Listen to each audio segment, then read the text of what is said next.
Idaho 4, the truth lies in the conspiracy theories. We'll get into it all this evening. Grab your tinfoil hats and let's go on for the ride.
Yo, what's going on, everybody? Welcome back to another episode of the Let's Talk Live podcast. We are here. It's Saturday evening, July 1st, 2023, and this is episode 17. I want to welcome in everybody, my guests, my chat, my amazing people, my members.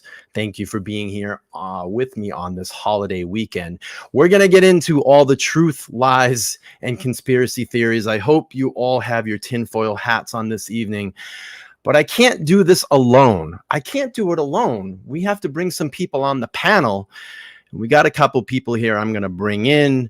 One of my moderators, Chosen Rosen, is here hanging out. And of course, we couldn't do a conspiracy show without Tanya from the Titanium Built YouTube channel. Welcome in, everybody. Welcome to the panel. How are you all doing? Doing good. Good. How are you? I'm well. Josh, you are muted. You are muted. You're muted. I don't know if you can hear me. Yeah. There you go. All right. Yeah. Right answer. That's great. Yeah, we should. I was like, I'm laughing right now in the chat. But everybody, what's going on? So we're going to get into this night's topic. It's super laid back tonight, Saturday evening. We're just hanging out. No real like hardcore topic, but we wanted to come on panel this evening. And I think that we're going to do maybe a two-parter to this because I know some other people want to get on this and they just couldn't be here on the panel tonight. So maybe I'll do a part 2 to this tomorrow night. But yeah, so Idaho 4, here we are, new documents. There is crazy stuff popping up and surrounding the case, and it's been crazy from the jump. You know, I think back 5-6 months ago when this all started, you know, all the theories that were out there, all the theories that we heard, all the theories that have been debunked. I mean, why does it cause this much stuff? Like, why do you think, Tanya? I'll let you start first. Why do you think it causes all this? Well, I think it hit national headlines. I mean, just based on what, like where it was, small town, USA, college town. I think that's what, I think it just gripped everyone's attention because of like them being young, beautiful, like in their pictures, they all seem to like have a really good time. Like, you know, they're like, everybody's kind of like best friend or little sister, or big brother. And I think that, you know, like a lot of people were affected by that because they have like the same age kids or they have the same age friends. So I think it went across the board. It wasn't just like, you know, not to say like anything is not less horrific, but if, you know, like we hear all the time about domestic violence and those type of things, but you don't hear every day about 4 college kids, you know, getting knifed to death while they're sleeping. Yeah. And I think that was a big thing too. They were just sleeping in their home. What do you think, Chosen? Yeah, I mean, it's just one of those things where it was just out of the blue. 4 innocent kids just became a victim that night, and it's just eye-opening to, you know, say to yourself, like, I can't believe this happened, you know, in my town. I can't believe it happened to my family. And, much love goes out to all the, victims' families and everything like that. Yeah. And, I just feel so bad. I think with Something especially I them doing, sorry, I think with go them ahead. especially doing everything so right, I think that's what it was. Like for me, I think because when I was their age, I wasn't doing all that stuff. You know what I mean? Like I was like, I was being wild and crazy at 20. Like I was like college, like drinking and stuff. But like they were just being so like, I don't know, both of them, like both couples were being like, they were together with somebody, they were with people, they weren't driving, they weren't drinking and driving, they weren't out fighting with people, they weren't causing a disturbance. They were like getting some food after they had a ride home. Like, they didn't have Ubers when I was in 20. Well, I was 20 also. They didn't have Ubers. And so that's enough. But you know what I mean? Like, I don't know. Or like Lyfts or private drivers. But I Yeah. think that's a lot to do with it too. Why do you think that it's caused so much anger, I guess, in people? Like people get very, I think on either side of this case, if you look at it, you're either very like with the state or you are with the defense. And what I'm seeing lately, I think at first what I was noticing was the tide really shifted with the state. A lot of people were on the state side. Now you've seen this huge shift in the defense. I mean, my channel's getting a lot of shit right now because I stick to the facts. And I mean, let's be honest, like I think the evidence is still very strong against Kohberger. I mean, I'm very open about that. And it's weird. Like I get comments and people are like, oh, you've changed. I haven't changed. Like I have not changed in any of this. But why do you think that brings out so much emotion in people? I think it's because they put so much time and effort into it. They're putting so much time into it. Has to be because that's what I mean. That's why I get so upset. Is because I feel for the victims. I care about the facts. And then, when you are spending your whole day. Like I wake up and I think about who do I think about them before I think about probably what I'm going to be doing for myself that day. Do you know what I mean? I really do. Right. I get up and like I have like an iPad beside me, so that's the first thing I do in the morning is I check like 6 a.m. I know who's going to be on, who's Mr. Ridiculous sometimes, but I'll be listening to him. He's from another country, so he puts his videos on early. So I'll just like watch his videos, and that's what I do like every morning for the last 7 months. And I think other people, they're putting their like a lot of time and energy into it. And I think that, that's why they're so passionate about it. But I don't, that's just me. What do you think, Chosen? Yeah, no, I agree with Tanya. Like, what is it? It's been just a long time that we've all every single day just went over this case, and I think it just hits home for us because it's hard to believe that 4 people could be taken out by one person. So that's where a lot of us divide, like into thinking, how did this happen? Just understanding how it happened, in my opinion, is important. And we all want to know at the end of the day what happened. So Ivy says there you go, is thinking about talking about that today. People are retaliating against people and sticking to the facts and praise those who like drama. Do you think that this case has, do you think being it so public has helped or hurt it?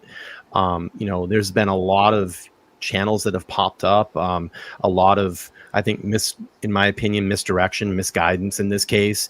I see a lot of flip-flopping. I'm going to talk specifically probably to YouTube stuff right now. I see a lot of flip-flopping as well too, where, you'll go to like, I'll see some channels go to like complete extreme, and then the next day they're right back to the other, to another extreme and say, just for instance, like Bryan Kohberger's guilty. Oh, no, he's not guilty. Oh, he's guilty. No, he's not guilty. What do you think? Why do you think, gosh, I kind of lost my train of thought, but do you think that this has been good, for the case? It's tough. I mean, I'm a YouTuber. Tanya's a YouTuber, and I think that, what I've said is if you can get on YouTube and be righteous about this case and feel good about the things that you say at night when you lay your head down, then albeit. But if you're in this for the wrong things, for clicks and views, in my opinion, you're pretty much a trashy person. I mean, I can't listen. We have no human connection to these people and their families and their victims, and their communities. And you know, I wouldn't, I mean, you know, we're basically public figures now. I wouldn't want to say something trashy. And then what if one day I go to Idaho and I walk through Moscow, you know, people would stone me if I was saying shit. Well, they'll remember that. No, they remember too, because that's small town. You know, I mean, we remember everything in small towns. But I mean, that's another thing too. A lot of people are like, well, everyone's being really quiet and stuff, and I think that's why they're being quiet, because it's a small town. And then probably the elders at the coffee shop at 6 a.m. are telling them to shut their mouths. Just keep quiet, guys. You know what I mean? Like, just because it's going to bring it into your family, it's going to bring it into, you know, like the community. They just don't, like, look what's happened just with, you know, I was just thinking about the Mad Greek owner earlier, about everything that person's went through. I forgot I might need to add them to my list. I don't think I have them on my list of people that have been called out as suspects. I don't. So Karen says, I can't watch this without getting upset. So let me take you to my first question. You know, I know we just kind of free float it right there, but you know, so we've heard a lot of the conspiracy theories surrounding this case. We've heard about cartels. I've heard aliens. I've heard tunnels under the houses.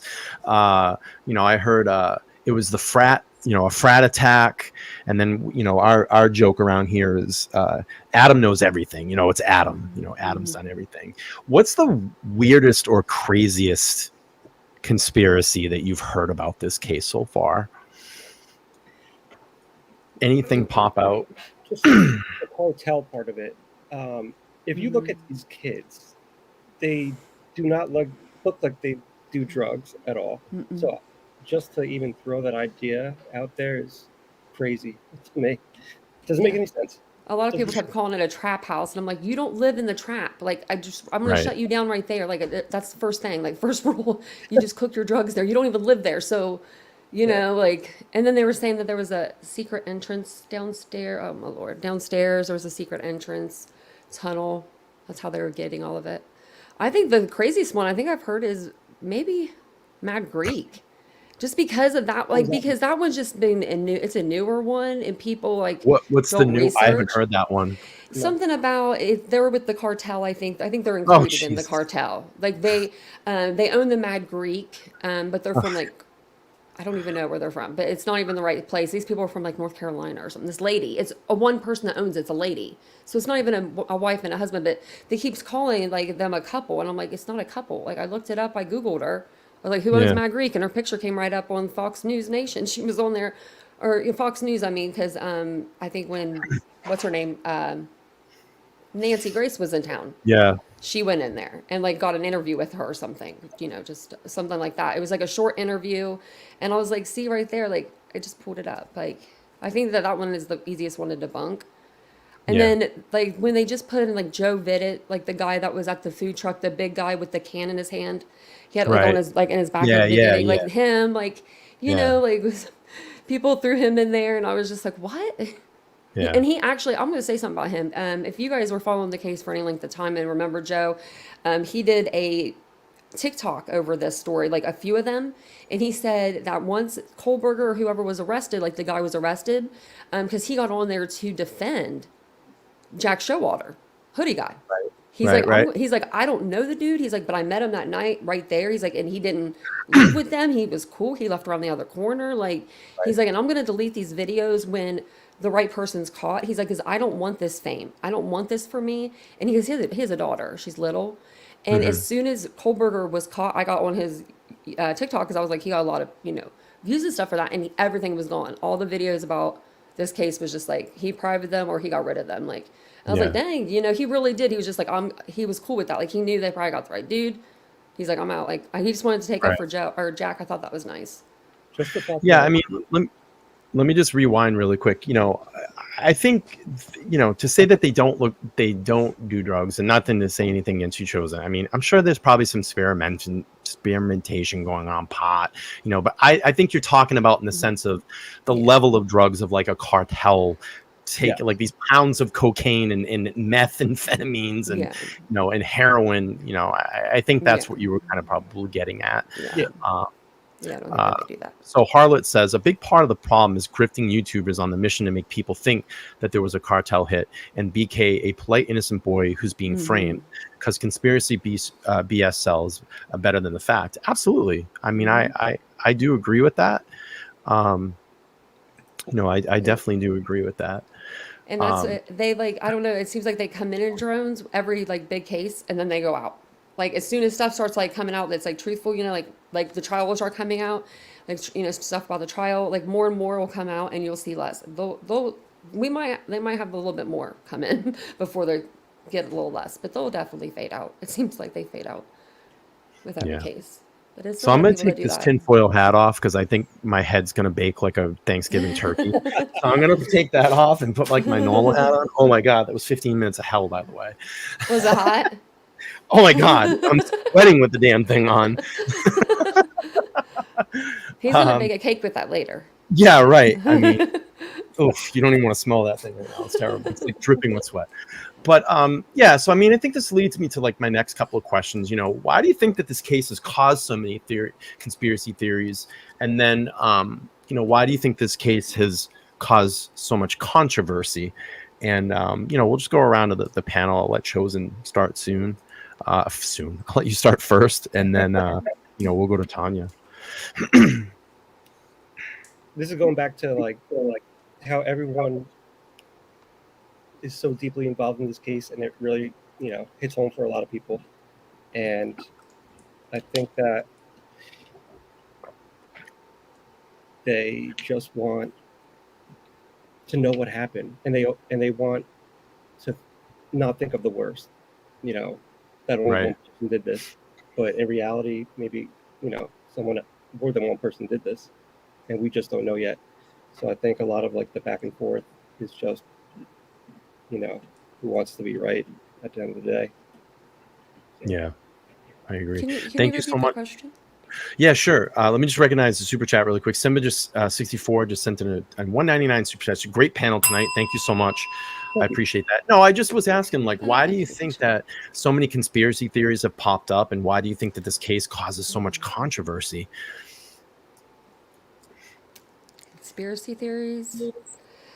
I think it's maybe we don't have a lot of information given to us. I think I think that we have so for the case, I think that we probably have enough. Like if this was, any other case, this is probably we probably have more than maybe because that PCA was pretty thick. Like it was 18 pages. That's pretty big for a PCA. Right. But I think that with us like delving into each piece, we're like literally nitpicking every word apart. People are like, Yeah. going through and they're just like, oh, that sentence is not right. Like Why do you think the whole document's gone. The whole document's bad. Why? That's what I mean. But why do you think they're doing that? Why are they people being so polarized by doing this and Entertain them? digging every single detail and word? I mean, I've never seen this in any other case before. It's just crazy. This is different. This is a lot different than any case I've covered. And I've covered a lot of big cases like Kylie Rodney, Quentin Simon. I mean, we had people that was crazy. You know what I mean? But this is like a whole new level. This is just so long. It's been going on for 7 months. Yeah. 7 months. But this could go on 7 years. This could go on and I think that people will get sick. I mean, they haven't got sick of it yet though. I don't know. Yeah. I wonder how long it took before. It probably took me like Lori Vallow, for instance. It took her 5 years to go to trial. People Right. were not. They didn't know about Lori Vallow. Like when I came up on the scene, when I was doing stories, they weren't picking traction up like they would have been back when it first happened. You know what I mean? Like when it first happened, it was huge. It was all like nationwide. But now I don't know that after then we only got the audio going into court, and I think that changed it a lot too for people. So I think that's going to happen with this case. Maybe eventually it'll fizzle out a little bit. I thought when summer hit, it was going to fizzle out. I've been saying that since like the winter. I was like, when summer hits, people will go on vacations. Right. They'll be with their family. They'll want out of the house. But it didn't really happen. They're also I was wrong. Go ahead, Joseph. They're just like dropping a lot of documents all at once at random times. So even if you forget about it, or for a few days, all of a sudden you have all this in front of you to look at. Right. There's just a lot of information to go through. There's a lot.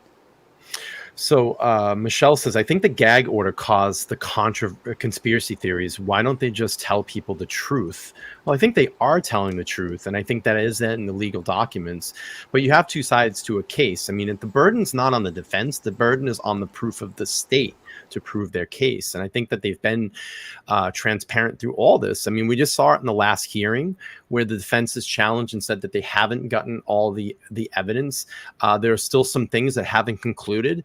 And the state has no control over that. The state has no control of how long a lab takes to process or get a report and complete its investigation. They're just the state. They're not the lab. They're not the people doing the testing. And they handed over a lot of evidence to the defense. And in my opinion, I think the defense is just being very lazy and they don't want to go through it. You know, I think that's really what's happening here. I think you're muted, Tanya. I was just saying, yeah. I was like, I was agreeing. Yeah, I agree. So let's play a little like finish the sentence game. So I'm going to read a sentence and let me just have you finish with this thought. You're quizzing us over here. You guys think I'm bad. People in the chat, if you guys are from my channel and you think I quiz, I feel like I'm under this. I feel like we're getting quizzed a little bit. Let me just get this real quick. Okay, Dory says, I think many people have personally been affected or at least known of some who has been affected. This is what I'm getting to. This is perfect. This is where I'm so glad that you brought this up, Dory. And I think you're dead on this because I was thinking about this before the stream. She says, I think people have personally been affected or at least known someone who has been affected by corruption along with the serious causes of mountain questions yearning to be answered. The mounting questions yearning to be answered. I think you're onto something here, Dory. I think COVID had a lot to do with this as well too. You know, essentially we were 3 years taken out of, you know, our environments. We were held to be in our house. That overwhelming of losing, you know, your freedoms and your I guess I wouldn't say power, but your freedom to go where you want without restrictions. You know, you had all these controversial things that we couldn't do. We couldn't go out. We had to stay in. We had to wear a mask. And then come to find out, we had to take vaccines. Well, we didn't have to take them, but you know, just all this stuff. And I think that it did change a lot of public perception on authority and government as well too. But everything is not like that in life. Everything is not a fucking conspiracy theory. It's not. There are truth in things, believe me. Go ahead. I mean, there is truth in things, but you know, you gotta read into it. You can't just listen to what someone's telling you. That's why I say, you know, read through these documents. When we drop the link, go on there and see for yourself. You know, believe me, I knew hardly anything about case law, and I've learned so much about it through this case and reading those documents and lining things up and researching. Like, okay, what is, you know, whatever Article 101 and for Idaho law, what does that mean? You know, granted, we're not experts, but we can figure it out. You know, we can try to figure it out. So I'm sorry, I went on kind of like a random tangent there. We need a lawyer in the group. We do. We need a lawyer in the group. And Peter Tragos, if you're watching, lawyer, you know, I've always welcomed you over the channel. I watched him earlier today, actually, because he'd went over the grand jury stuff. Yeah. It was like a short video, but. Yeah. So, I mean, it's just, I just urge people really look into this because I think this is just a lot more cut and dry. I think when it comes through that, I just think it's going to be like that. I don't think it's going to be, you know, Jim and Danny and Wendy are involved. And, you know, I don't feel that. I don't see it. So. Yeah, I don't either. So anyway, I didn't get to ask this question. My recent thought about this case is, and I'll go to Tanya first. My most recent thought about this case is how ridiculous people can be. No, my recent thoughts. I mean, other than what we've been talking about tonight, I don't even. I have a good one. So I'll wait for Yeah, everybody. you But I can have a go. quick- You want to go first? You want to go first, Um, Brian, or Chosen? Chosen, go ahead. I think he might have frozen. Chosen might have frozen. No, I'm good. I was just thinking. You want me to say mine? And we can maybe talk about you that. go. Yeah, you Hey, go. I didn't know there was so many DNA experts out there. Because That's a good everybody in my comments is like, oh no, this is the way it is, and this is how DNA is the Yeah. touch DNA doesn't mean anything. They're never gonna find anything. Blah blah blah blah. Speaking of that, let me just pull this article up really quick. This is an article I found out of Las Vegas, and it reads: Vegas police solved 32-year-old crime cold case with the smallest amount of DNA evidence to date. So it can happen. It doesn't, a small amount of touch DNA can prove. Now, granted, I am not saying that Bryan Kohberger is guilty. He's obviously innocent until proven guilty in the court of law. We give him due process, but cases have been solved with a small, and that's the thing. Everybody's like, it's only a small amount and it's touch. It's And enough. okay, how did it get there? How did it end up on that bed? And then everybody's like, oh, well, he was framed. Okay, so that would mean that the police had to have known Bryan months before this, somehow captured his DNA somewhere, brought it over to a knife chief and said, guess what? In 6 to 8 months, we're going to go in and commit this violent murder, and then we're going to conveniently walk over to the bed and nicely, gently place this knife sheath with Bryan Kohberger's DNA on it next to the two dead victims. Mm-hmm. It's impossible for that to happen. Yeah. Yeah. It's impossible for that to happen. It's an octillion amount. It's an octillion amount. And I'll drop that link to this case if anybody's interested in reading about it. I'm not going to go into the full case, but I just wanted to bring up this article for, just a point that small amounts of DNA can be used in cases. They're saying, like, what was there, like 20, like maybe skin cells or 16, but there only needs to be 7 or 8 to do a test. So you can do 2 tests on that. 3 tests. Yeah, and I think that case right there was only 15. Yeah. If you just bring that back up.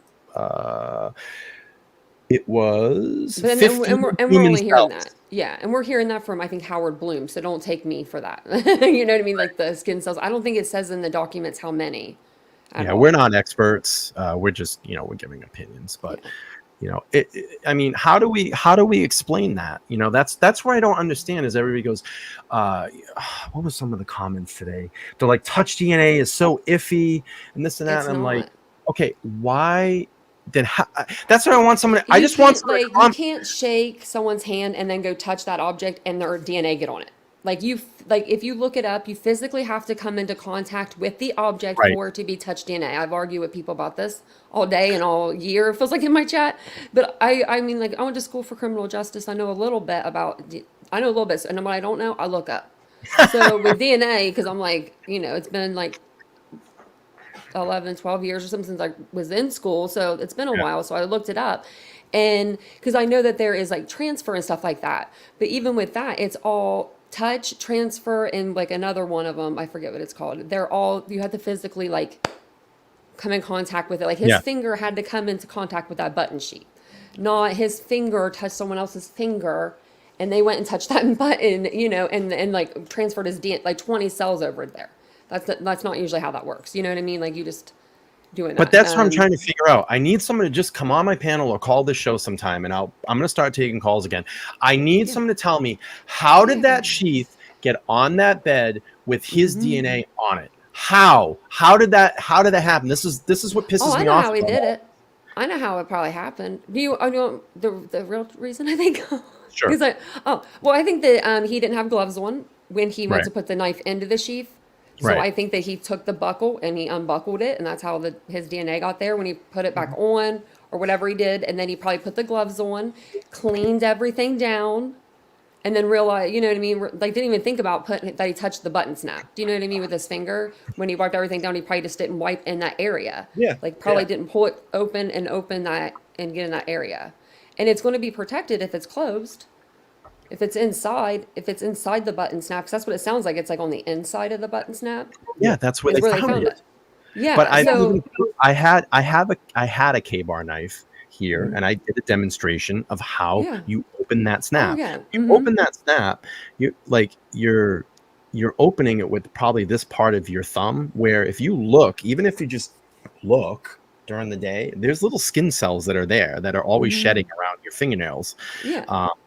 And your fingernails yourself. I mean, Yeah. that's how I Oh yeah. would say. And he probably had it and was playing with the fucking knife too. Yeah. You know, like Yeah. if it was him, I'm just saying, if it was Bryan, I'm sure he didn't just buy the knife and let it sit on his desk for 8 months and then went and did what, you know, whatever. I'm sure he played with it and tried to figure out how the hell could I pull this out or whatever. I mean, I don't know. And I Oh think my God.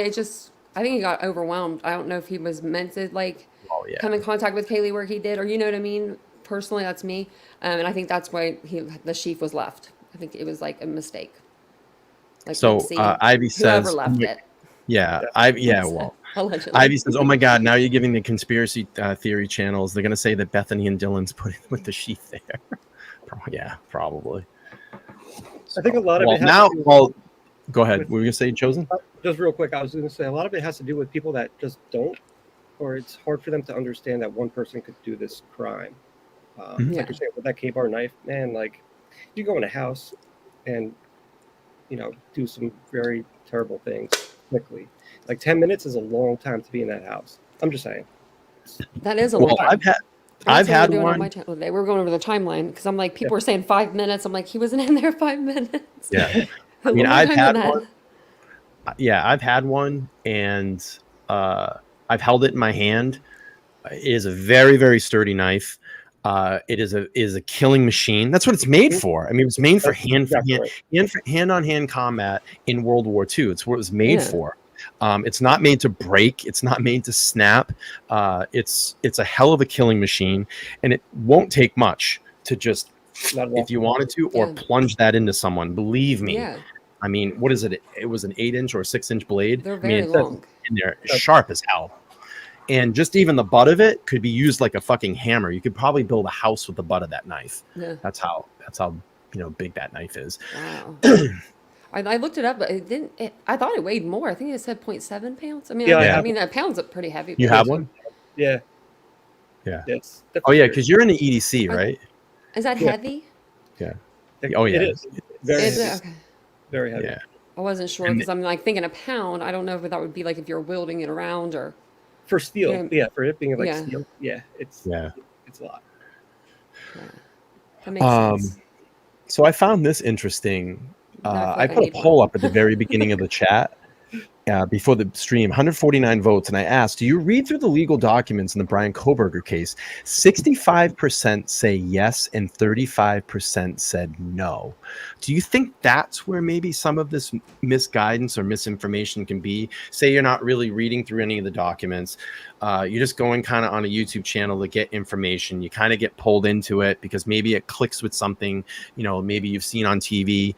I think a lot of these CSI shows probably don't help like real true crime as well too. And then I don't know, whatever other type of, you know, shows are out there that are like this. Maybe that's where some of this all kind of starts. You know, you jump on a channel, you're kind of listening for a little bit. Oh, wow, maybe that is a possibility, you know, and not going through and really reading through these documents. I never heard that before, you know. Oh, I didn't hear that. Oh, wow, that's new. That must be good. Right. You know, there's 1,000 people in the chat. That must be right. Or it's 500 people in the chat. That must be right. Because, I mean, people are getting, the big chats even. Like, they'll have these people come in and they think, like, oh, they must be telling the truth because they've got so many people in here. Oh, that makes sense. Because a lot of people will subscribe for that reason as well. User like if perception. they see that it's just exactly. It's if it's a bigger channel, if I'd say anything over especially if it's anything over 100,000 people, anything over 100,000 people are just going to hit the button. 40,000. You know what I mean? But anything over anything about 30. I'd say 30. 38,000. 35,000. Yeah, because then you're like, well, what's going on in the chat room consistently. Yeah, I'm like, wait a minute, I'm gonna go in there. Yeah, I need that channel. But I don't know. Good stuff. Good stuff. So I think maybe that could be some of it too. You know, it could be part of it. It could be some of it. So right now, hang on, let me just recognize the super chat really quick. Lakota says, my theory is that this is a fantastic show, and thank you for your time and your great discussions. Thank you. Thank We you. appreciate that. Thank you, Lakota. That's so nice. That's awesome. Very nice. So the three biggest topics surrounding the case right now we've heard of is the lack of DNA, the three unknown sources of male or DNA that have found. I'm not sure if it's been proven it's male. I think it was, right? 3 other males. And then the touch DNA on the sheath. Do you think that these will personally become factors in this case? Do you think this is what's going to be really what the case is, you know, the core of the case? Or do you think that there'll be some other stuff that come up? You don't think so, Chosen? I don't think so.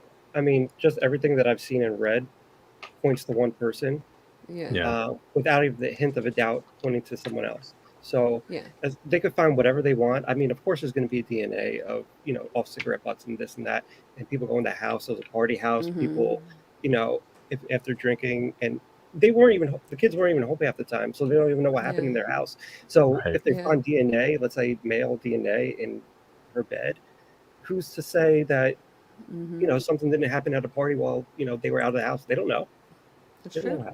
So I just want to get to this real quick before I get to Tanya. The easiest way to do that, run them through CODIS. There you go. It clears everybody up. Everybody up. All right. We put the end to it. Just run through CODIS. You know, I think we would have heard of someone by now. You know, and that's the thing. I think we would have heard of someone by now. Yeah. I think that if it was anything that was worth anything, I think that they know. I think that the prosecution probably knows whose DNA it is. They might not have identified it to, because this is the document. They might not have identified it to the defense. Right. It doesn't say that it's like not been identified. It just hasn't been identified to them. Right. So, you know what I mean? Like, with that being said, it could be like one, like their boyfriends, or it could be, you know, just a random person that comes to the house. Exactly. Right. But I think I think this is all of it. Yeah, I think this would be a good segue right now. Brian Enton had an actually pretty excellent panel on his show the other day. It's about a 12-minute segment. Let's play through that, because I think it's going to answer some of these questions that I just asked and give kind of like a state side and a defense side of where this could all go. And then maybe, you know, if we need to pause, we can do that and talk a little bit about what's going on in the video. But I always enjoy Brian, enjoy his perspective, and he's been handling this case like a beast, you know, like an absolute beast. So let's play through this. For a long time. He was outside for a real long time. Let's play through this. About the Exhibit A in the grand jury, part of the grand jury, where they're now saying that they will get to have Exhibit A. But the problem is we don't know what Exhibit A is on the outside because it's all sealed and secret. It's apparently something the defense really, really wants, though. Give us an idea, David. I mean, what could this Exhibit A actually be? Well, it could be something, Brian, about the prejudice to the grand jury. What are the documents that are going to supposedly inform this motion for basically a change of venue of where the case ought to have been indicted?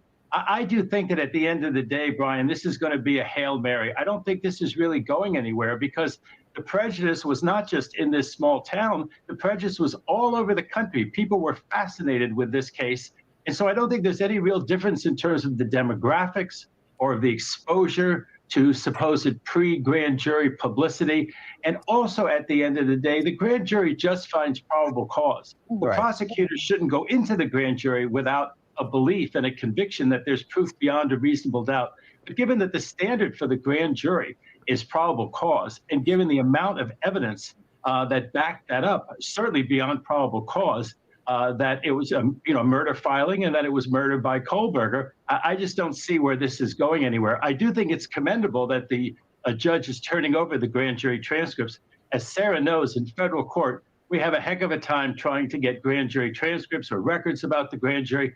Even though we can make quite a showing that they might be exculpatory, we have to show particularized need in the federal court, and the judges are reluctant to turn them over, no matter how much it would serve justice. So that's something that I think is commendable, that they're being turned over. But I don't think, Brian, that this motion really is going to go anywhere. At the very most, they would get a new grand jury presentation. in a broader area, in a different part of Idaho, and they would still return a grand jury indictment based on probable cause. Yeah, I don't think anyone's arguing that this case has gotten an insane amount of media coverage, but Sarah, I mean, other cases have too. You know, Michael Jackson, OJ, the list goes on and on. Is that really reason enough to throw out, you know, this grand jury indictment?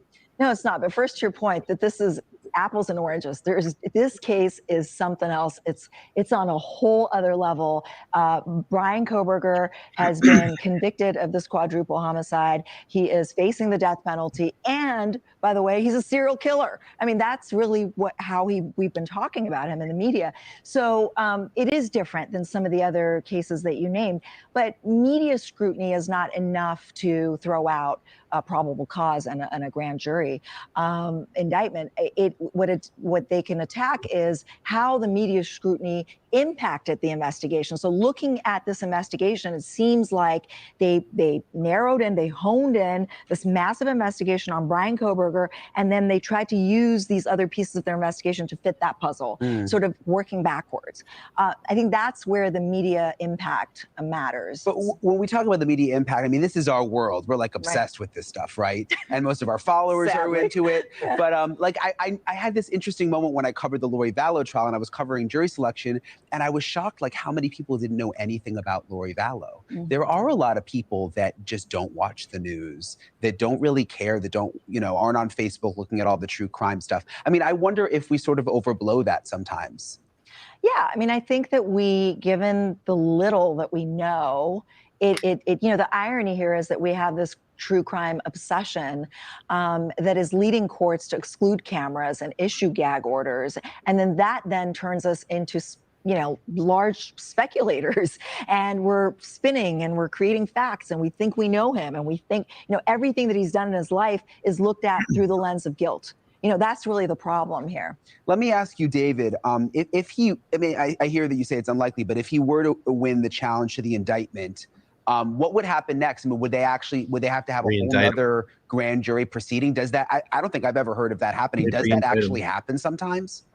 Well, that could happen, but he would simply be indicted again by either a grand jury right there, or a grand jury in a different and broader venue, or, I don't know, a grand jury in Boise or something like that. I mean, this just is not a case where I think demographically there's going to be any difference. You know, sometimes there are cases where it's an all-white grand jury, and the argument is that somehow they've been selectively chosen from only one area within the district or division. I don't think that we have that here at all. So I think that this is going nowhere. Now, if something prejudicial was submitted to the grand jury, the judge could issue an order, don't submit that prejudicial item to the new grand jury. But trust me, Bryan, this one is going nowhere in terms of determining the fate of this case or the fate of Kohberger. Well, one thing, though, to David's point, number one, I also practice in federal court, and yeah, but under the Idaho Code, the grand jury materials should have been turned over. So by code, they should have been turned over. But in a grand jury, you also have to present exculpatory evidence. And we've heard a lot of references to exculpatory evidence in this case that ranges from the DNA of 2 other unknown males to the statement of Bethany Franke, who was a witness, to this IgG, investigative genetic genealogy materials that the defense believes ties in with the profile DNA. Says Bethany Franke. Oh my God. And I remember she screws up too. And she says that, that the state is saying that this DNA evidence is nothing. She meant the defense. She says it pretty soon. It's kind of funny. And is exculpatory. So, you know, there could be a problem that they didn't present this exculpatory evidence, because they're not, you know, there's a point of contention with this IgG, and the prosecution doesn't even believe it's admissible. They're not using it for probable cause. So it could be that because they're not using it for probable cause, and this is a probable cause hearing, that they didn't present it to the jury. And the defense thinks that's exculpatory. It does seem in the recent filings, though, that we're starting to get a feeling for what his defense is going to be, at least at this moment. DNA. It seems like a lot of it does have to do with the DNA. 100%. Ann Taylor is really questioning how all that genealogy and all of that, and how they actually found him. Right. She's questioning it. She's consulted with experts. According to her declaration, the experts have told her that this is not just a standalone, different kind of like art or whatever the state is calling it. Their state's saying it's not even a science. She's tying it in with the profile DNA. And so that goes to the reliability of the forensics in this case and, and how they reached the conclusion of not just identifying Kohberger, but just sort of excluding anyone else that they should have investigated. Once they got the SNP, and then they did the tree, that the FBI did the tree. Yep. They stopped. I mean, the buck stopped there, and it was Kohberger. Well, I mean, but his DNA was on the knife sheath. I mean, they did. Yeah, but that is touch DNA. So DNA is a huge point of contention in this case. It should not be taken lightly at all. And I think the defense strategy that I can see so far is it ain't him. I mean, remember, proof beyond a reasonable doubt. It is entirely on the prosecution and the defense. All they need to do is poke holes. And we're sitting here going, maybe he has an alibi. So what? Two things can be true. He may not have an alibi. Yeah. Why have we not heard of it? If he has the alibi, why have we heard it yet? Exactly. Where is he? Where was he that time? He may not be guilty. You know what I mean? So I think we look for that because it's more digestible and understandable. But at the end of the day, all the defense has to show is that they have not met their burden. And DNA is a big part of their burden. Let me ask you, David, one of the issues that's come up with the DNA in this case is the defense wants the state to turn over all of the documents that the FBI has in relation to this ancestral DNA search that they did. They basically did this big family tree of Bryan Kohberger, and that's how they eventually figured out that it was him, they say. And so far, the state hasn't wanted to turn it over, saying, look, these are extended relatives. That's a good they have nothing point, to do Kelly. with the case. And at the end of the day, we had the match from the knife sheath. Do you think that they should have to turn that over? We thought back in the day too, when they went into search warrant Bryan Kohberger's apartment, Ann Taylor went there and they took pictures and photos of his apartment when they went in. You know why they wanted to do that? Because they were going to show him what possibly was taken or what they were looking for in there. We were thinking that's where he was going to try to come up with some type of alibi, or he wanted to see what items they took. And another thing I have an issue with too is in one of the police reports, and I forget who said it, but Ann Taylor took a box out of that plate, out of his apartment with a bunch of like small trinkets and stuff in it, without one of the police officers actually getting a chance to look inside that box. Yeah. So, everybody sits here and says, oh, the prosecution, they're shady, they're playing shady. Well, guess what? The defense has done things in this case too that have been pretty, in my opinion, pretty, shady. So if you want to play that, we can play both sides. Yeah. And she went in after talking to Bryan Kohberger, and he told her to go in. So. Right. He told her to go in and they took photos of everything. I mean, like remove something. I think that's why she went in there, because he told her to remove it. They removed the box. Yeah, that's what I mean. I think that's why Ann did it. I don't think she knew to go in there to do. I think he was like, go in there and get it. Yeah. So what's in that box? Why haven't we heard about it? What's the contents of that box? What you hiding, Brian? What you hiding, BK? Well, I mean, do you think that's a big deal? What do you got?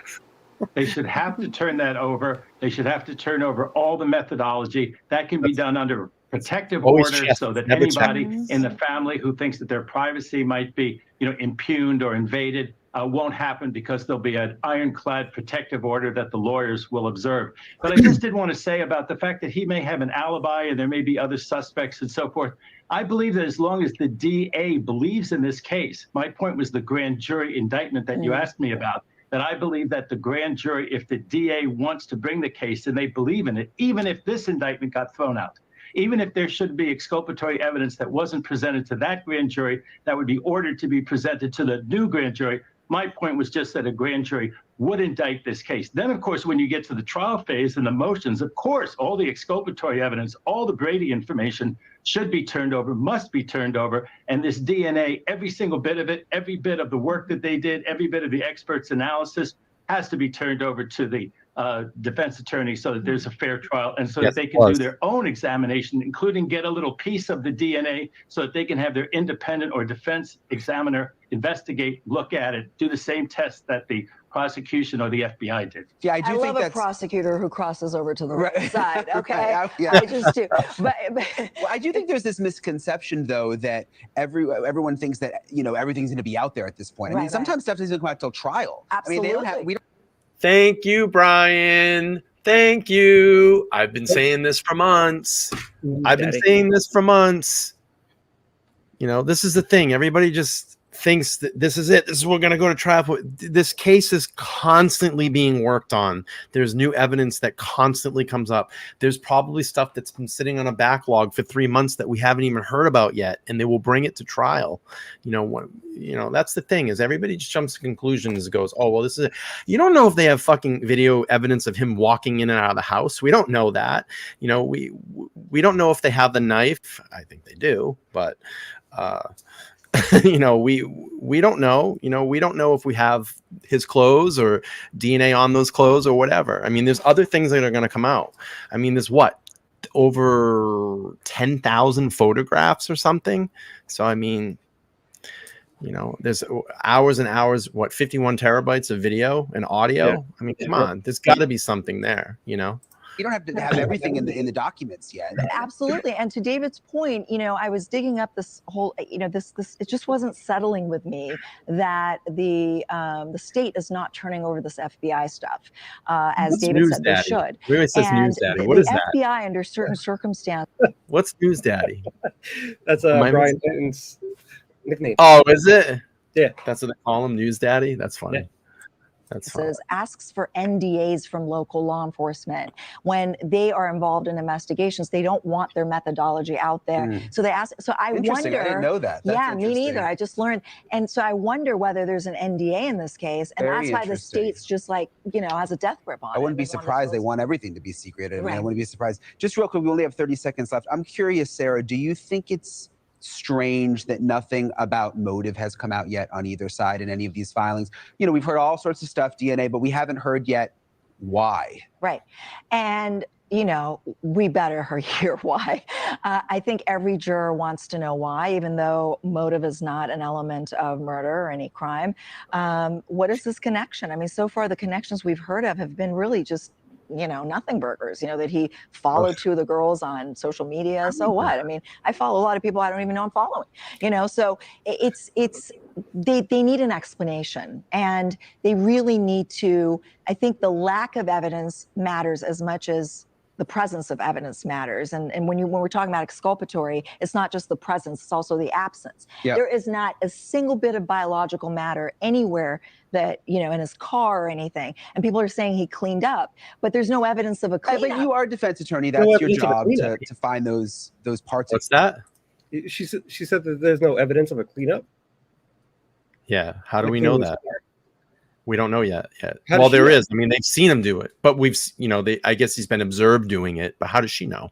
She doesn't know that. This lady talking like she's, the judge over here. Yeah. That's where I think a lot of this misinformation can start too, with panel guests. You got to think she's probably not thinking about this case 24 hours a day like we are. They just jump on and say, "Hey, we're going to talk Bryan Kohberger," and then they just, just whip these things. She did make some other statements about the evidence about who was saying at the state and the defense as well too, which she was wrong on. But to go back what she's saying, I mean, how do you know? You don't know if there's been evidence of killing up. We don't know yet.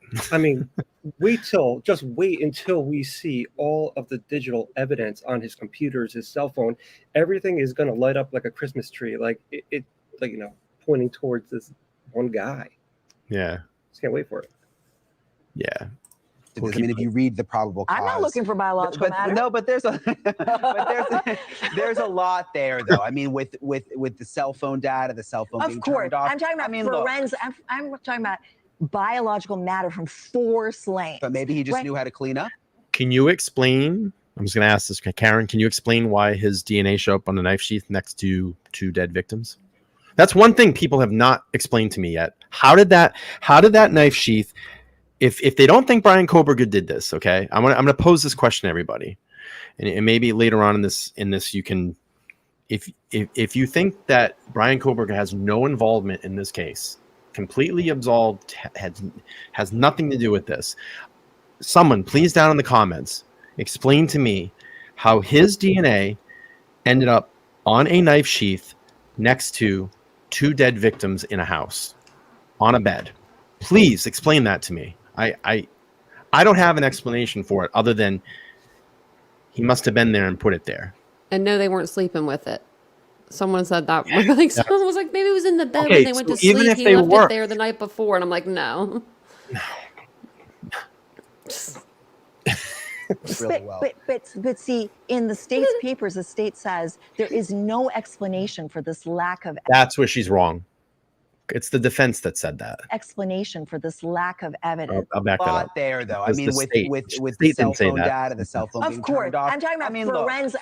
I'm talking about biological matter from force lanes. but maybe he just Right. knew how to clean up really well. But see, in the state's papers, the state says there is no explanation for this lack of evidence, and cleanup The is defense an said that. She's explanation. wrong. So that's what I'm saying. If there was a cleanup, we would have learned something about She's there was a wrong. The cleanup. defense He said had, that like in their last major, he had report. whatever. Rejection. And so that's the state- problem. It's like state's 8 hours evidence. later they show up. This is a party house. We don't know who was there, and the house, all they get is a latent footprint. What is he hopping, or he's one-legged? I mean, one latent footprint. And What's up? The way that she's talking right now is just so off-putting. It's Well, she's a defense attorney. you know, she's kind of like jumping around. She's like, what did he do? Walk, hop on one leg across the whole house? But that's what Yeah. defense attorneys do. They misdirect. Yeah. What? That's their job, is Yeah. to misdirect she also the jury. said that we're like social media is calling him a serial killer. We never called him Yeah. that. No, Mass murderer, buddy. Yeah. exactly. That's what this is. I probably have called him that because I probably didn't put allegedly before it a couple times. Tsunami. I forget peg leg sometimes. Sue me if you don't go to prison for the rest of your life, I guess. I don't know. Hopefully you don't, though. This lady got her Tsunami. tinfoil hat. Yeah. Tsunami says the peg leg killer. So bad. Let's see. And then Dr. Bob says, but cleanup narrows the timeline even more.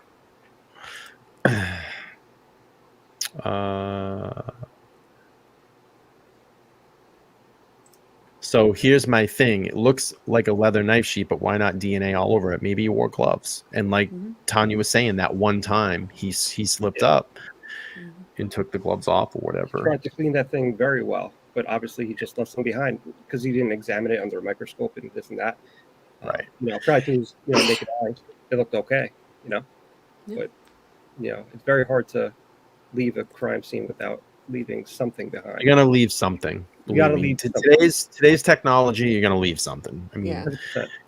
can you imagine like what 30 years ago, 35 years ago, they didn't really use DNA evidence at all? How many crimes people just got away with? You imagine like the 40s and 50s, people just went in, bah, bah, bah, bah, just shoot people and just walk out, and that's it. You would So never it's get caught. No On the camera. same token, though, Why the mob remember got they away used with to so do much shit? Circumstantial evidence, though. That's what they used to have to work with. Yeah. And now people are like, all they have is circumstantial evidence. It's like, this Yeah, is CSI right. Miami. You know what I mean? Like, we're not in a TV show right now. What are you talking about? That's what Yeah. True. the circumstances that are surrounding the event that happens makes it not so circumstantial, That's why a lot of people don't believe in circumstances. After a couple, it's like, well, how many Yeah. more can they, get away with? So I was thinking, just real quick, and I probably think all your answer to this. Do you think the state has more evidence we haven't seen yet? Absolutely. I think so. Mhm. I think so. 100%. Yeah. I think so. And then I was just thinking today about like the OJ verdict. I was looking up. I was like, I wonder how many people actually watched that. There's 150 million viewers. I would say this, and I'll probably say this, and probably state I'll go out there and on a limb and say this. I think that if this goes to trial, and we get to the end where there's a verdict, this will probably be one of the most watched verdicts of all time. I think it will be OJ Simpson. Yeah. Yeah, It's a lot of people definitely a too, lot of yeah. people. I think that yeah. Especially because there's Twitter now that could be streaming that. There's TikTok that'll people be on to watch that. That's a billion people Yeah. right there. I mean, YouTube. YouTube. Yeah, I mean all the platforms. Facebook. For sure. For sure. Mhm. So Candy's asking, let's talk live podcast. Do they have the receipt for the knife? They have the receipt for the knife, correct? I know Well, they they pulled have the records no. for They pulled Amazon. records, right? Yeah, I but think that's there's all a I've seen. rumor out there, which was the Oh, Dateline the episode. The Atlanta Dateline. episode. Yeah, That was just yeah, that guy saying that they had it, but yeah. I've never seen anything suggesting I that haven't it seen it was either. any Yeah, evidence. but I did see the paperwork today because I looked it up just to make sure that they like I thought that they had got it for like Amazon as well, but I wasn't like completely for sure. There's So I went back through and they did, yeah. and I think it Even was for eBay. him as well. Yeah, and eBay. Even Yeah, eBay too. Like why would the police for eBay, if you look back at the document, take only maybe 5 or 6 usernames and get warrants for those? It's very yeah. strange to me. It is strange how some of them are like everybody looks like they're listed, and then others are not, or Yeah. like certain people are listed. You just make a Yeah. phantom account and you buy what you have to buy and then delete it. Maybe that's what he was doing the whole Yeah, time. yeah. Yeah. Well, I said something that and this was like way back. I was like, wow, the eBay stuff. I wonder if like he sold it on eBay afterwards Oh, to just get yeah. rid of it. Yeah, That I kind of think thought. You don't think Yeah. so? You don't I think don't so? know. You could have. No. Could possible. have. Shit. Possible, but I think that he kept it. I think he felt like he needed to keep it for his own Mm-hmm. like, I feel trophy. like they're been gonna some find it or they speculation. found it. I don't There's know. been some speculation that that they think that some people were saying, the conspiracies were saying that he drove back with it to Pennsylvania. Yeah, I think I heard think that. so, and they think that it was actually under the seat of the car, like when he got pulled over. Yeah. I mean, he You know, could have. He could have. That's his comfort spot, probably. Yeah. You know what I mean? Yeah. A lot of times, like your home or your car, it gets you away from things. You know what I mean? Like it puts that separation between you, and he's probably Right. putting all those miles are separating them. Like So you he's saw probably feeling better. yeah. Further Like he's Tanya, getting you saw away. his eyes like in the police stop on the side of the road. Oh, Like those eyes were bugging out of his head. Like he was done after the second Yeah. stop. yeah, Yeah. I think everything was in his trunk. Like Yeah. one of those Dexter kits and Yeah, everything. he was could have had ready it all for in it. there. Yeah, Yeah. bring it back to PA because he knows that they're going to search his apartment. He knows, the police are going to look in his what is that storage room. So of Oh course Yeah. he's yeah. not gonna do it there. Of course he's not Yeah. going to do it there. No, I know people made a big deal about that. And I'm like, they're talking about cobwebs in there, guys. I don't think there was anything in the storage room. Like they're talking about like a layer of dust on the floor. Like, didn't even look like he had his Christmas tree or anything in there. But they even took DNA from not DNA. I'm sorry. They took samples from like even the mop head that he had, like the Yeah. dust mop. Yeah, they were messing around when Yeah, they everything. executed the search. They did. They got a lot of stuff. I don't think he had a lot to take, but they took what he had. They couldn't A take lot the of shoe. digital, it seems like, because when we were going through the PCA, the search warrant for his parents' home for the 138 items or 39 or 40, 148 some items or something Yeah. on it. Well, I made Vincent to help me decode that because some of that stuff isn't actual electronics, it's the boxes for the electronic. So like one will be listed as the box and then it'll be listed as the electronic underneath of it. And I was like, really? He's like, yeah, that's just the box. So Interesting. they did get a lot, but I don't think it's a lot. I mean, I don't think it's as much as people think, but it's still a shit ton. I mean, it's still a lot. It was still like hard drives, motherboard, couple computers, That's a one lot of medical computers. computer, medical That's a lot grade of computer. computers. Yeah, no, definitely a lot, but I noticed on some of them they were actual boxes. Maybe I can send the document to you, Yeah. Ryan, so you can read it because we did Yeah. like one through whatever. Because I knew the clothes, like most of them were clothes or it was computer stuff, and I'm like, I don't know computer stuff. Here, I know clothing though, so I can understand like what it said, like when it said like Under Armour and stuff of those nature. But remember the guy was writing it in the beginning. He was cool when he wrote like number 1 knife, and then Yeah. by the time he got to like number 38, he was just like done. His hand was like, yeah, he was. I think he was writing with his like non-dominant hand at that point. It was so bad. Writing with his toe. So it literally took us like hours to decode it, but we got through it. I was like, we got to get through this by the live tonight. So we Yeah. did it, but I'll have to figure out where I put it. So It's Beautiful in is just too. correcting us. She That said, also you makes- misunderstood. I'm sorry.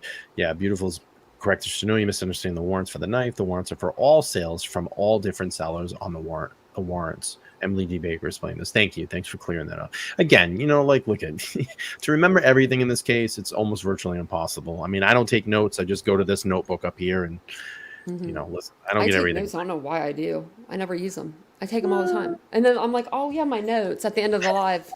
I'm like, oh yeah, So the donut, the I love donut. the donut. Lionel says it's a nice glazed donut. God, that is like the funniest picture. It's That's so hilarious. funny. It's beautiful. Very glazed. She says they say papers will be written for college criminology studies. Kohberger will finish his thesis for the PhD, either a free man or a man on death row inmate. That's actually a really good point. Yeah. Yeah. It's a really good point. But if he's on death row, he won't get paid for it. Yeah. Exactly. Yeah. Yeah. Because they already sold his book. They already sold the book to James Patterson. James Patterson's like writing the book. Yeah. What if? I mean, he's already written like a million others. I'd want him to write my book if I Yeah. like, you know what I mean? And like Kaylee was into true crime. She probably would feel the same way. Like, I mean, like I'm just saying, I'm going to go on like a ledge and say that because I like them as an author and he's been getting a lot of crap for that. And if Yeah. someone's going to pick up the story and I think tell it, it should be someone like him that has some taste for the victims, unlike Howard Bloom that Right. called the girls blonde, pretty. I don't know his exact words, but it wasn't good. It was like weird to me. So What Yeah, if he careful reached from out to that. Kathleen Ramsland from the jail? maybe that's why she's not talking. Well, she said that she hasn't had any contact with them. She Has said in her most recent interview, yeah, she hasn't had any Okay. contact. Has she And I been think interviewing? Carrie Rawson would know that as well too. I mean, obviously, she would be tweeting about it Yeah. because I've had some pretty good tweet exchanges with her, and Because she's she really shut it down as soon as like I mean she didn't Yeah. come out. I mean, she was like bye. I was like oh like she I was, asked and- her a long time ago when I first was getting started if she wanted to come hang on the channel, and she's like, I'm kind of finishing my second, but she was very kind. So I'm kind of Yeah. finishing my second book right now. I'm going to be going through a big thing getting that done. But she did. It was weird. She after that, maybe a couple weeks or months later, she actually favored my like she listens to the podcast, my podcast, like Mhm. she favored it, and I thought that was kind of cool. So That's really nice. Yeah. Yeah, that's really awesome. That's nice. Yeah. You So know, she I've does seen her listen- on TV a lot. Yeah. For true crime, shows. And then when this case happened, I was like, wait a minute, I know that lady from like Yeah. ID channel or whatever. Like she's been on like that and I think Oxygen, maybe even like one of the major like Dateline or 2020 or maybe one of the major ones too, but I know I've seen her on the other ones before. So I had a comment come up today that said, I totally disagree with you, as you can already probably tell. If you re-research genetic testing, you would know exactly why they want to see the work. Fluid is hard to form on a family tree. Touch DNA is very iffy with these tests. That's exactly why they hired an expert, because she knows all of this. Prosecution's not showing the work should say a lot, especially with no other DNA found. These are court documents. Ann Taylor cannot just put in false information to make their client look good. She's a good lawyer. She's not going to ruin her reputation, falsify court documents for Bryan Kohberger. She's basically asking all the evidence that was in the PCA and all the work for the touch DNA. In math class, we never get credit for work that's not shown. And I responded, I just said, well, if the DNA is iffy, how did this iffy DNA get on the sheath? If the DNA, in your opinion, is so irrelevant, and the prosecution can't get credit for not showing their work, like in math class, then why would the defense need to hire a DNA expert that took this DNA expert took on a whole police station to explain this iffy DNA away? Man, I feel like that person might have copied and pasted that on my same freaking like a video of mine. Because what was the last bit of that? The math part. The math part. Someone did that. They said if you don't show your work in math, I'm looking at my comments. I'm trying to find it. But I don't think I'll be able to find it. But man, I know someone wrote that on my comment too. I feel like. It's wild. And then I got a couple other ones. They hate this new podcast. I love the old one. You were so believable and you seem so very honest. Okay. Wonder what the right. difference is. The name change. That's it. Nothing. I took the Google laptop and changed my name. That's it. Maybe I need to wear this. Is this better? Yeah. Maybe that's what I need. Maybe this. This makes it better. Does this make it better? There we go. Yeah. That makes it better. Yeah. Delana says, tell them we're not in math class. I know. I said that. Who was that? They might even be in here.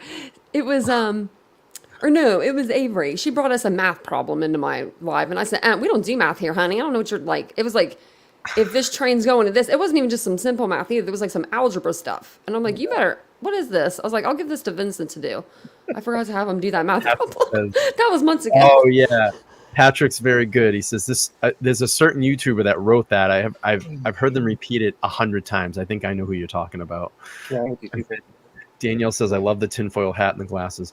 Listen, if anybody has any questions, let's take a couple questions for a little bit, and then we'll wrap this up. I don't want to take up too much of everybody's time this evening, because I want to thank for Chosen jumping on the panel. We love when he comes over here and hangs out. He's obviously one of my moderators, and to support this channel. I really appreciate you, man. Oh, and yeah, and actually, and Tanya, like our new kind of friendship, YouTube friendship. Yeah. I'm glad for having you come over here. You know, we watch your channel. We really love what you do. You have great work over there. You know, obviously, I know probably everybody in this chat tonight watches you as well. But if you haven't, go over and show some love on the Titanium Built channel. Let's get her over to 10,000 subscribers. She's super coming close to it, and we'll definitely be there if you need some 10,000 celebration subscribers. I would love to take part in that. Hang out. That'd be great. Yeah, I told I think I said something about it on my live today. I was like, maybe I should just like not like I should just go live until I hit 10,000. Just like I'm not going to get off the live right now. Like I just won't bathe or eat for days, you know, whatever it takes. I said maybe the last like 100. Now I'm thinking about like maybe the last 20. We might be making fake accounts. After the last like or after 8 hours or so, I'll be like, okay, everyone you make a fake deserve account. everything. Your channel. Thank you. I appreciate really that so much. Really good work, and you're honest about what you do, and that's why we support you, and that's why I ask you to come up on this panel. You know, because I think we share the same vision in this trial: truth, justice. We want the victims to get justice. And listen, you know, in the end of it all, again, Bryan Kohberger is innocent until proven guilty, and if he is not guilty of this crime, then he needs justice as well. And then we have a lot of work to do to find out who did this. And that's what Vincent made a good point about that. Actually, he said if you know Bryan didn't do this because he was listening to the lives, he's been listening to them, and I think he's starting to like he knows the case probably as much as anyone else. But I don't know. I think he's just starting to see it. And he said that if Bryan didn't do this, then why aren't these creators, instead of just blaming innocent people, like why aren't they going out and trying to find the person that actually did this? He's like, because they're bringing all these innocent people into this, but they're not actually going out and like doing the research. Because, you know, he listens to the lives with me, or like he'll see like one creator, they'll like, not one creator, but just like creators in general, like they'll make a video, and then if they mess up, they'll just make another video. Like they don't really correct their mess up, or if they do, they'll just like skim over it real quick. Like, you know what I mean? Like I didn't do that. And like so on to the next. So he's been like picking up on that, because he's like, wait a minute, didn't they just say this in their last video, like something different? And I'm like, yeah. I'm like, he knows them by voice now. He don't even know who they are by picture. He just knows them by voice. There's a lot of that going on. Lisa Clemens says, here's a theory. What if there's something that law enforcement has withheld from the public that explains the time lapse of the 911 call and what Bethany saw that puts the final nail in convicting Bryan? Yeah. Sure. Plausibility. I think that Bethany might know something. I don't know. Maybe she saw something out her window that night or the next morning. We said on a stream back, and I love this. Just saying, says T-Rev wants his hat back. Why did he do a tinfoil hat stream? Did he do one? I'm told. I don't watch him that much, but the last couple. Yeah, I've been jumping in a little bit and watching him lately. I sent him out a super chat the other day. I really love that he's really, you know, I wouldn't say like jumped on this train, but he's been very noble in his search for all of this too. And I have to commend him. And his show's awesome. He takes live calls. He knows, he's just so good with that. That's his shtick. He's real good with people. Very good with it. He's good at the live calls. And you know, again, check out T-Rev. If he ever wanted to come over and hang out, I would welcome him over here, and you know, we'd do something with him. I like his gig. He's got a good gig over there. Let me just get to the super chat really quick. Oh, someone else said something I wanted to pull up.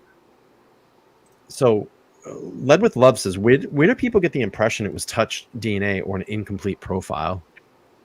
Yeah, they never really said that. I think it's just in the sense of that where they found the actual DNA on the knife sheath, and I think a lot of it is excuse me, I think a lot of the media has been saying that too. It's touch DNA. It's touch DNA. We really So they're don't just know. assuming.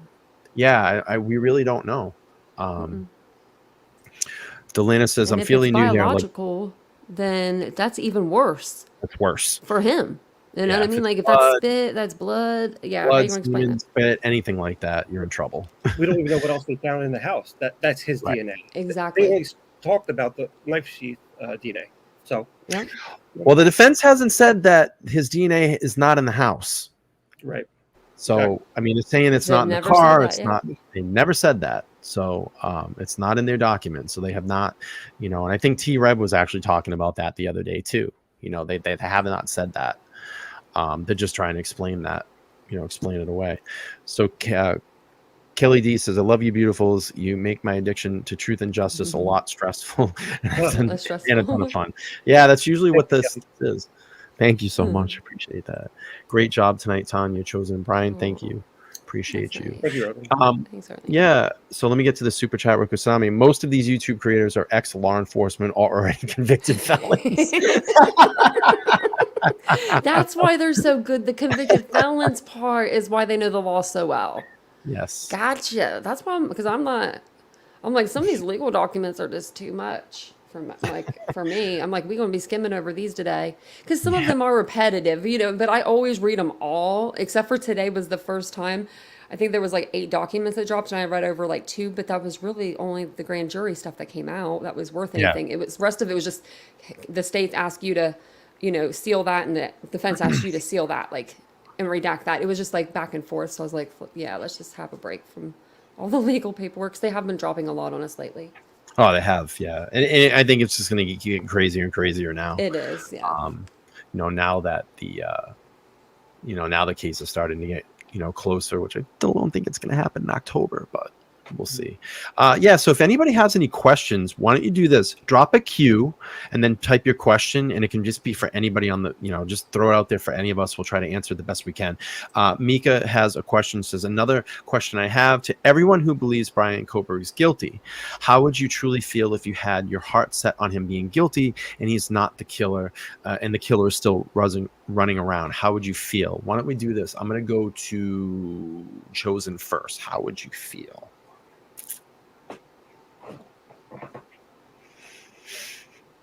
I would feel that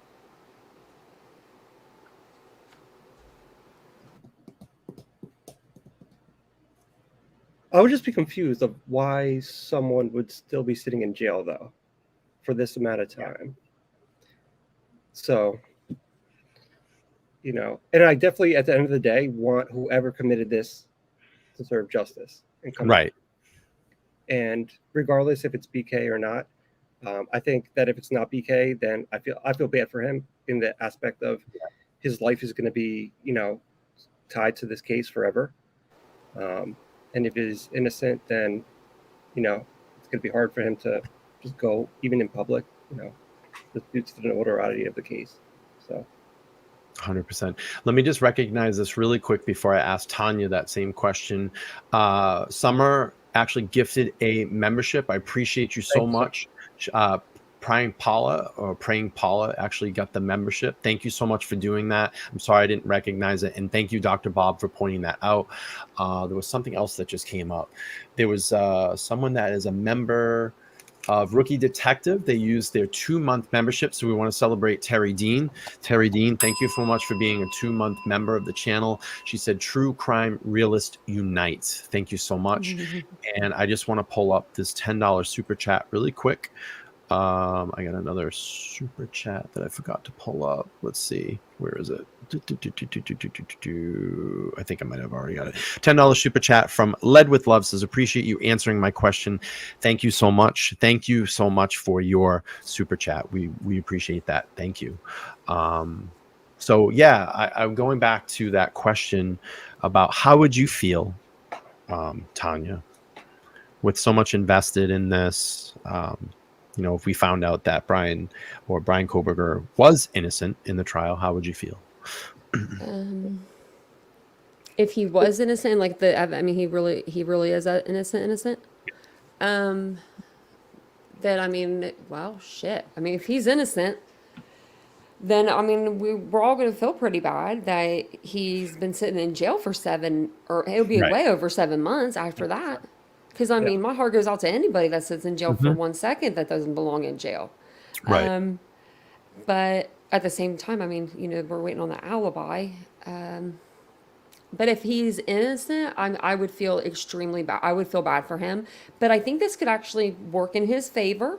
We're living in 2023 now. This ain't 1980s where, they might be condemned for, supposedly being an M-worder. He could be, I mean, if he's innocent, he might be Mr. Everyone I love. Everyone loves Bryan Kohberger now because there's all these subreddits with these women yeah. flocking to them. I mean, they have subreddits they've shut down. They have subreddits that spell his name like you, so they can stay in business. They kicked me out of that one. I was in the back door of one of them. I was like, I got in. They approved my request, and then 6 weeks later, I wasn't even on there. Didn't even use the content. I kept forgetting, and then I went on there one day and it was gone. They were like, they must have figured out who I was. I was like, oh, dang it. But yeah, they're spelling their name like Brian's girls, but BRI, instead of BRY. How I spell mine. And they did it on purpose. That way they wouldn't get found out as fast. And they're still floating Right. around. But yeah, so I think that it could work. I mean, in his favor, in the same token. But if he's not, I mean, then he's not. We need to figure out who is. I mean, Right. they do, not us. I think that I just kind of follow the sentiments of everybody on the panel. It would suck if this guy turn out and they're like, there's, he had this crazy alibi that he wasn't there and this was all planned and all that. That would be terrible for him. I mean, he's going to live the rest of his life like that, being tied to something like that. And like I said, we would have a lot of work to continue to do. So that's and how his I family feel. too. I mean, they'll be tied to this too. Summer says, I will eat live crow if he's not guilty. Delan is asking a question for the panel. Do you believe the footprint was actually his? We've talked a little bit about this. We've come up with some theories about it on the channel. You can actually go back. I believe the stream is called the footprint theory or something with Xana. I can't remember the title. It's so long ago. We talk about it in that. We gave possible theories to what that possibly could be. The thing is, we don't truly know.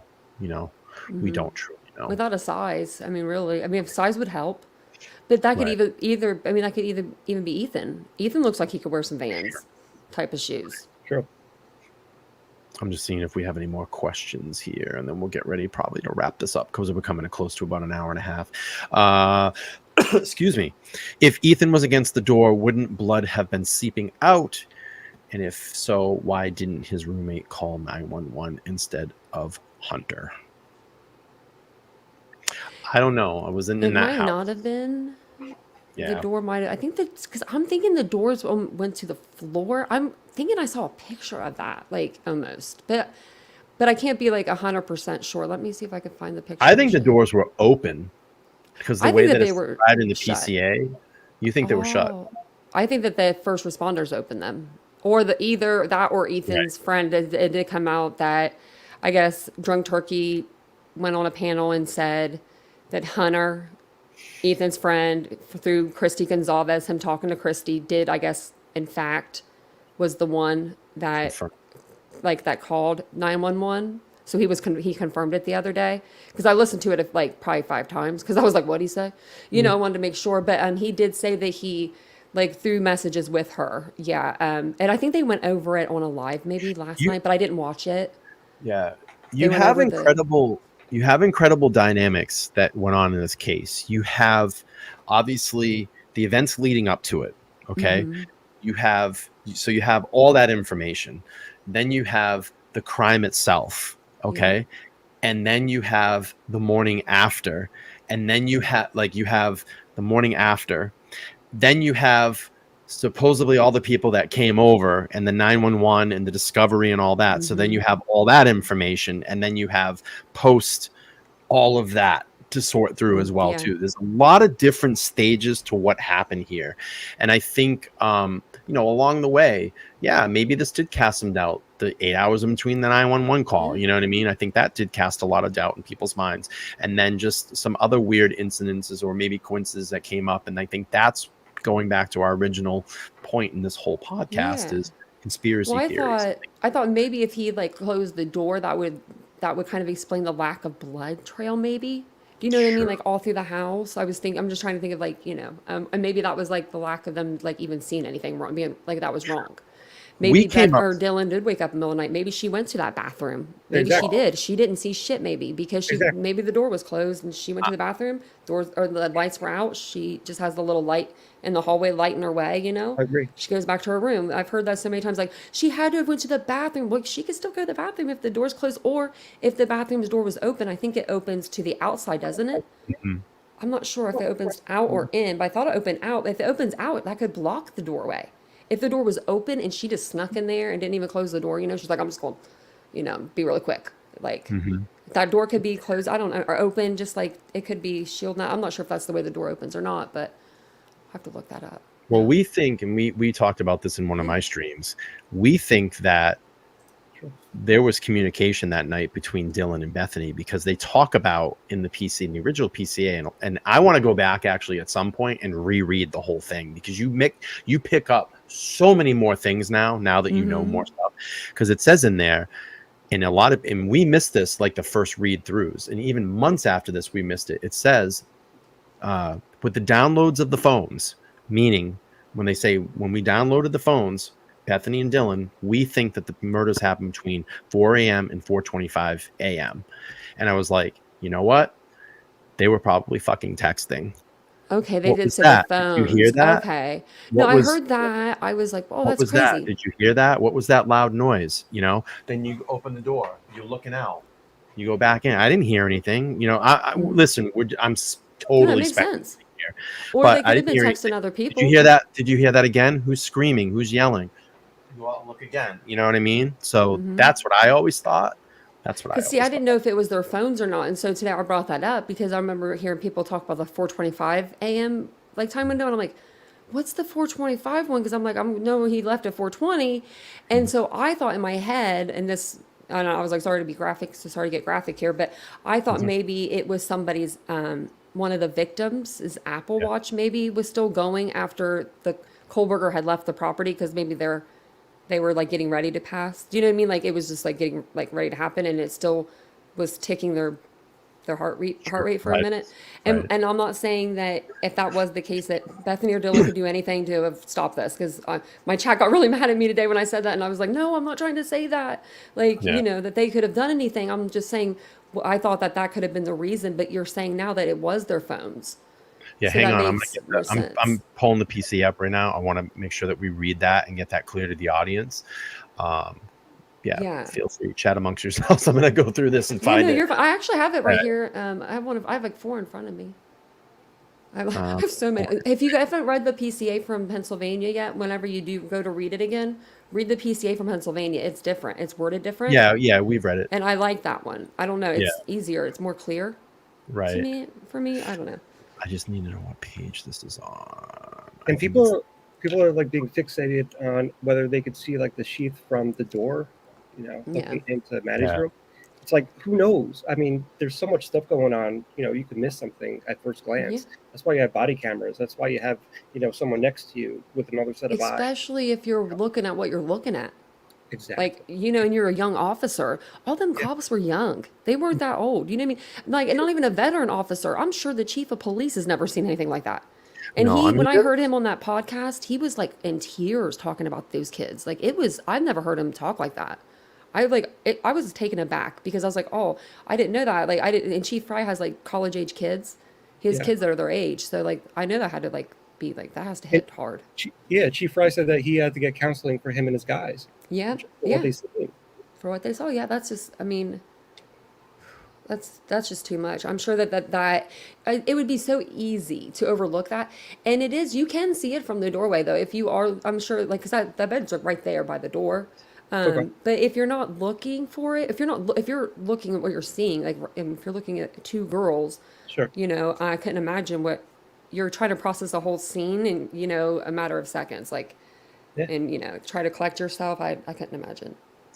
So it says the combination of DM's statements and to law enforcement reviews, forensic downloads, and records from Bethany Funk and DM's phone and video of the suspect video. Did I read that wrong? And a video of a suspect video, as described below, leads investigators to believe the homicides occurred between 4 a.m. and 4:25 a.m. I think that DM and Bethany were texting each other through the whole thing, or some texts went out. Like, hey, did you hear that? Or what was that? You know, is everybody all right? What was that loud bang?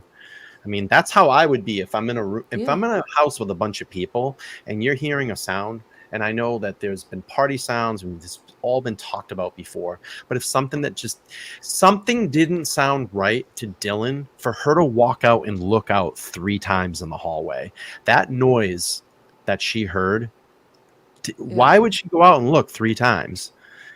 It doesn't make sense. That doesn't make sense. Partying. So it's something that she's never heard before for her to go out there and look. Yeah. In my I opinion. agree. Yeah, no, I agree with that. You know. Now, I think that, like, when she saw him, I think that shocked her. Like, and I think that she froze then and was like, I think that was when trauma set in for her. Because I don't think she was expecting, even if she was expecting a whole ass party thing, she thought a whole party was going on. In her mind, she knew they all went to bed because she said that, like in the PCA. It says, like, we were all settling down for bed by 4 a.m. So she probably, in her head, maybe thought, like, oh, it's just another party sound. But then maybe, like, she's half asleep. She's like, wait, no, everyone's gone for the night. This isn't like a normal night here where there's a bunch of people. Because they said it was really quiet on the street that night. Like, abnormally quiet because there was a day game instead of, you know, later on in the night where people were going to be out partying. Everyone was day drinking, so they were a lot of done earlier. Left too, I think, right? There's like a lot of people. Yes. Probably go back for what was it, Thanksgiving break. Yeah. So, you know, that's been some of the theories we've thrown around here. Yeah. Not a conspiracy theory. I think logical thinking, I call it. Yeah. You know, that's what we went over timeline again today. Like, I was like, we might be going over this every single day if we need to. So I have to remind us all what the timeline is. I'd like to go through the PCA again at some point. Yeah, and really that's what I was doing. I'm on page like 6 of the Pennsylvania one. I was doing like visuals and stuff, and it got kind of hard once I hit page 6 because it's like Bryan just driving, and I'm like, oh gosh, so I'm like mapping it out, and I'm like, this is kind of a little harder than I thought. But I know that the visuals are better. Yeah. So Always Confused 68 says, do you think that BK was already in the house hiding upstairs? I can't shake that feeling. I thought that at first, but I think now that I'm reading through the evidence and understanding a little bit more, I don't think that he was in the house. About the time and stuff. Yeah, I don't think he had time to do that. No. The fact that they seen his car starting at 3 something in the morning, right, and then, you know, leaving and then coming back. Mm-hmm. How do you explain a car racing away? They have it on video. Like why? How do you explain the car racing away from the scene that night? I mean, why? And then there's another theory that's been thrown around too. That the new one. You want to hear the new one? The new Kim Sears theory. The car is the wrong car. He actually bought a car and then he crushed it. He had it crushed. Oh my god. That's the new one. Yeah, that was on Facebook today. That was floating around on Facebook. Oh my gosh! Wow. Nice. Crushed the car, he didn't use the car that is the wrong car. He bought a car. A mock car. A mock car. Because they have money like that. His family has tons of money to be giving him money for a car. I mean, he didn't make that much as a TA probably to be buying another car. Just think about it logically for a second. Oh no, I probably just started conspiracy theory, right? Oh shit. I probably just started conspiracy theory. You probably did. Oh, now everyone's gonna run with it. Go run with it, guys. Go run to the other chats. Yeah, fast. Tell everybody. Bryan said it. Where is Nightbot? I don't have my Nightbot working. Tanya and I think. Yeah, I need to help you. We're gonna get together, and she's gonna teach me how to use it. I heard someone say, "Who blocked Nightbot?" I just haven't got a chance to get around to it, so Tanya's gonna help me. We're just gonna get some time together. Yeah. I've been working like a madman lately. So. And then I'll send Summer in here to help all the mods. Yeah, cool. Because I send her all my codes and stuff. I just send it to her on the phone. Let's do this because I know she's the only mod that has the codes for my channel. Yeah, we're gonna do this. We're gonna do this. We're gonna do this. We're gonna do this. We're gonna do this. We're gonna do this. We're gonna do this. We got a new mod. Summer's become a new mod. Welcome to the channel. Welcome. All right, kids. I think that's going to wrap up our Idaho.